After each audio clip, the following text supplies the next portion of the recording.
Someone or something was knocking on the door, but then there was complete silence, and I heard a familiar voice of our neighbor. She asked me to open the door and said that she came to ask for some salt. I looked through the peephole. It really was Mrs. Baker standing there. I would recognize her kind look and constant smile from a mile away.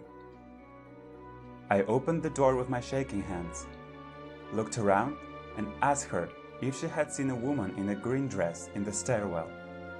She laughed and said it was a little early to date at my age. I went to the kitchen for salt and asked Mrs. Baker to come inside.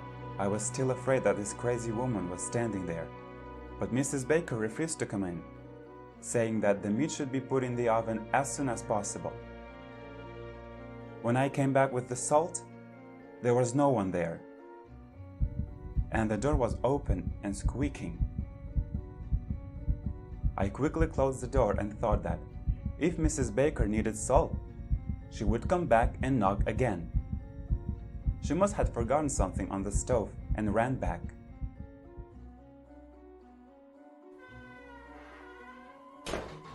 Fear began to retreat a little bit, and I went back to the kitchen to put the salt in place.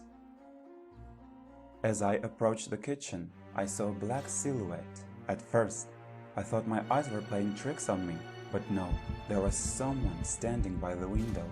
The light in the kitchen started flashing, and I was very scared and couldn't move anymore. Based on the body shape and clothes, I realized it was Mrs. Baker, but she stood there saying nothing. "You like to look in other people's windows, don't you? Huh?" I immediately covered in cold sweat, and fear chained my body. I was just about to run out to the stairwell when her tenacious thin hands caught me. But I escaped and ran to the nearest room, the bedroom. I locked myself in the room, but she kept breaking in.